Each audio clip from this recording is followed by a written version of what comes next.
Minister for Defense, Dr. Ng Eng Hen, CDF, General Aaron Bing, distinguished guests, men and women of the SAF, ladies and gentlemen, a very good evening to all of you. I thank MINDEF and the SAF for inviting me to join you for this wonderful evening. I'm very glad to be back at Safti MI today, celebrating the SAF dinner with all of you. I'm very happy to see so many familiar faces, including old comrades, now quite long retired, who served with me many years ago. I also thank the SAF for doing me a great honor tonight. I'm very moved by the video you made and by the remarks which the Defense Minister generously delivered earlier. It is more than I deserved. The SAF story parallels the Singapore story. When Singapore found itself an independent nation on the 9th of August 1965, it started off with very little. The SAF too started off with precious little. Just 2 infantry battalions, 2 wooden boats, and no air force. Confrontasi was still ongoing. Relations with Malaysia and Indonesia were difficult. The continued presence of British forces in Singapore, securing our safety, was uncertain, with London under fiscal pressure to withdraw from east of Suez. There was therefore great urgency to build up the SAF to defend ourselves in a dangerous world. Our founding leaders moved quickly. They introduced national service. We created new SAF formations: artillery, armor, engineers, signals, logistics, roughly in alphabetical order, but starting with artillery.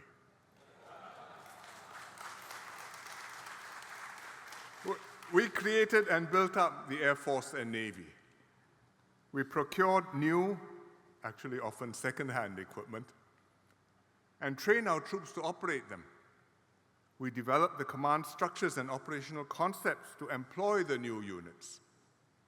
Progressively, we learned to operate and fight as a combined armed force, and then as one integrated tri-service force. Year after year, as Singapore developed and prospered, we allocated a steady budget for defense. Year after year, we modernized our forces, upgraded our capabilities, and strengthened the long-term security of Singapore. Today, Singapore is a successful developed nation, and the SAF is a professional, credible, and respected force. The 3G SAF is a reality. We have created a 4th service, the Digital and Intelligence Service, our guardians in the digital domain. But the work of building Singapore and upgrading the SAF never ceases. Singapore is moving ahead with a forward SG agenda, and the SAF is transforming itself again into the next generation SAF, operationally ready to handle all sorts of new threats. For almost 60 years, Singapore has enjoyed peace and security, and one major contributing factor has been the existence and readiness of the SAF. As a result, the SAF has never had to fight a war to defend our homeland. It's a great blessing, and long may this continue. But the price of peace is eternal vigilance. Our servicemen are on guard 24/7, in the air, on land, at sea, and in the digital domain. During these decades, whenever we have needed the SAF, it has always been there and has always delivered. The SAF has conducted deterrence patrols, counter-terrorism operations, and security deployments for extraordinary events, like the Trump-Kim summit a few years ago. Regularly, we conduct recall and mobilization exercises for men as well as equipment.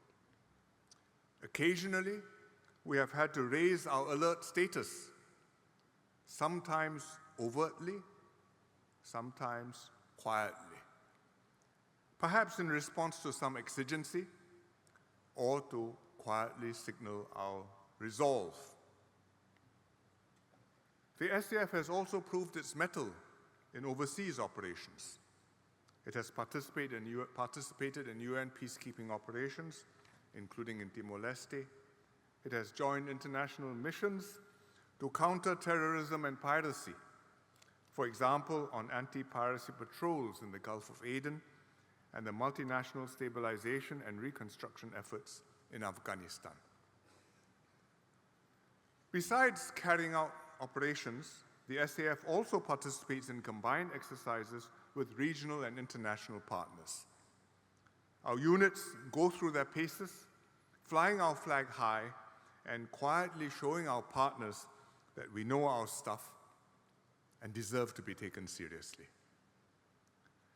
The SAF has also mounted swift and effective responses to regional and international humanitarian crises and disasters.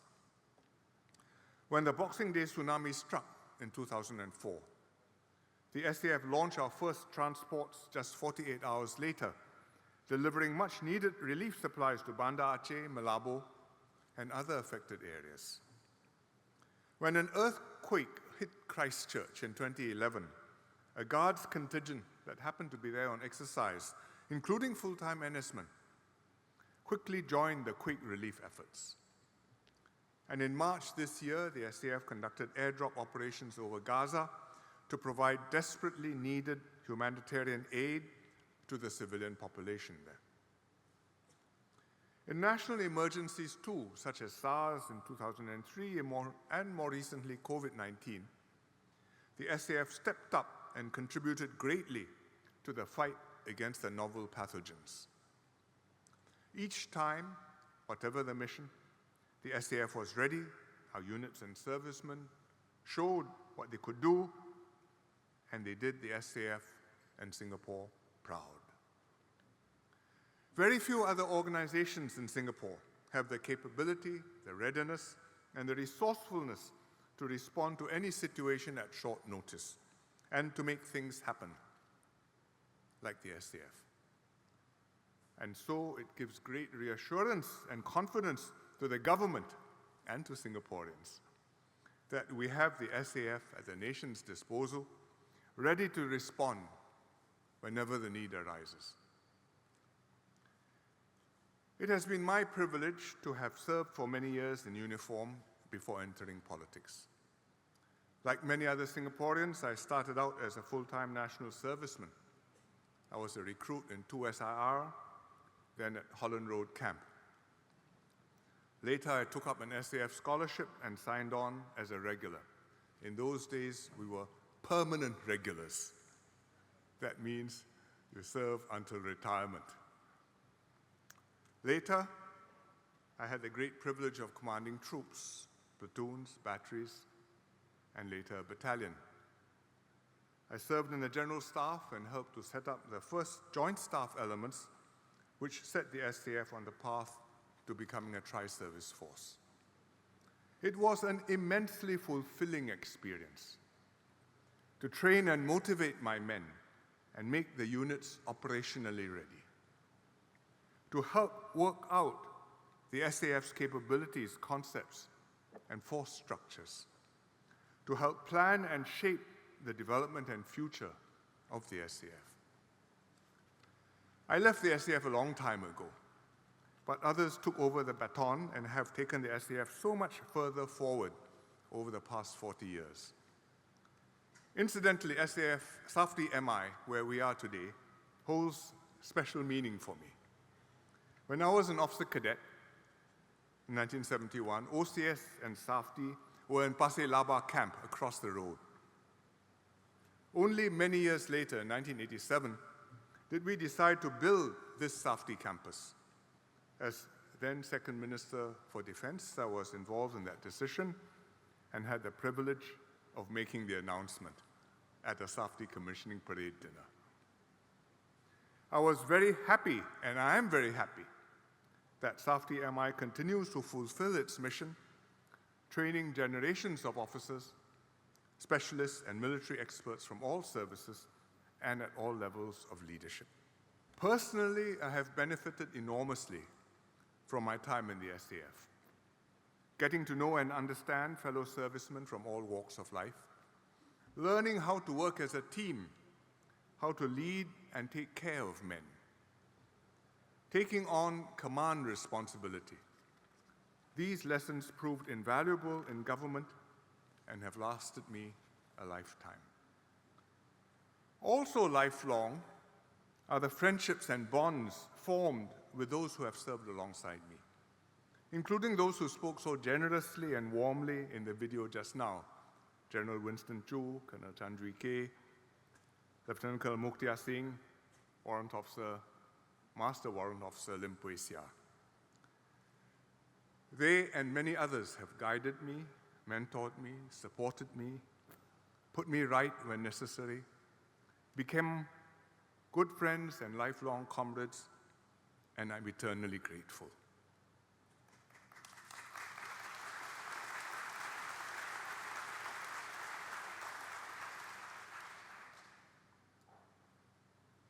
It is always heartwarming to run into an old comrade or to have someone come up to me and say, "Sir, I was your soldier in such and such a unit, in such and such a camp. The camp is no more, but I'm still here." Or to say that we served in the same camp in the 1970s. I wasn't in your unit, but we were in the same camp together, and I knew you. It means he's proud of his service in the SAF. He's proud to have known me and served with me, and we share something intangible and powerful that will always bind me together. And I'm proud of the SAF, and I'm proud of our comradeship too.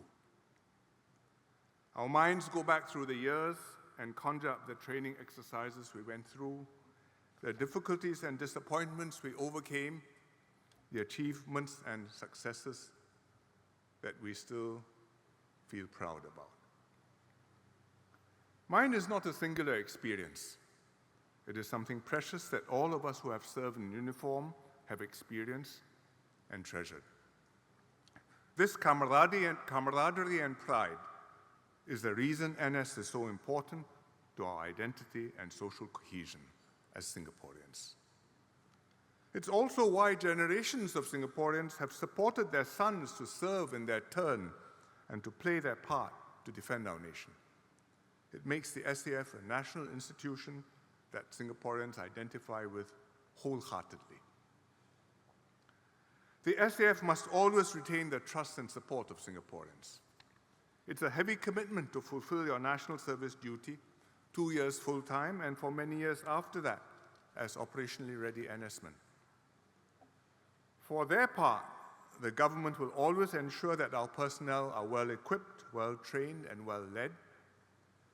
The SAF will see to it that they are kept safe and have a positive NS experience, and Singaporeans will take pride in our servicemen and give you full moral and practical support. We are with you all the way. We could not have built a strong SAF without the hard work and sacrifice of our servicemen and the strong backing of their families and of Singaporeans in general. And without a strong SAF, Singapore would not have experienced the peace and progress that we've had for almost 6 decades now, nor enjoyed such stable and friendly relations with our neighbors. We are friends because we respect each other and have a healthy regard for each other. And that is why every year on SAF Day, we remember and honor all those who have contributed and sacrificed to build up and to serve the SAF so that Singapore could get here. To all our servicemen and women, past and present, I say a very big thank you very much.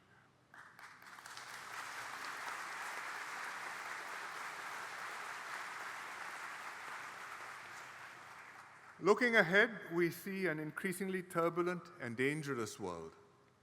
60 years ago, we could not have predicted that we would enjoy so many years of peace and security. This happy outcome owes not a little to the SAF and our total defense. But it was also our good fortune that the broader Asia-Pacific region was stable and the strategic situation enabled a small and vulnerable country to survive and thrive through its own efforts. Today, we certainly cannot confidently predict another 60 years as peaceful as the last 60. Nor can we assume that events will turn out as favorably and peacefully as they did the last time. While we hope for the best, we must prepare for the worst. We must never let ourselves be lulled into complacency or caught by surprise. We must continue to stand up for ourselves, to keep our defenses strong and ready, and to work with friendly neighbors on regional security. And that demands a credible SAF that is respected both overseas and domestically and enjoys strong support from the population that it is defending. Soldiers, sailors, airmen, and guardians of the SAF. The SAF pledge says we will protect the honor and independence of our nation with our lives. For nearly 60 years, the SAF has lived by that pledge. Singaporeans can sleep peacefully at night because the men and women of the SAF are there, quietly watching, always alert. Now, more than ever, the SAF needs to remain combat ready. We count on all of you and the generations of servicemen and women yet to come to continue upholding the sacred task of defending the nation which we call home. On this note, may I wish you all a very happy SAF Day. Majulah Singapura.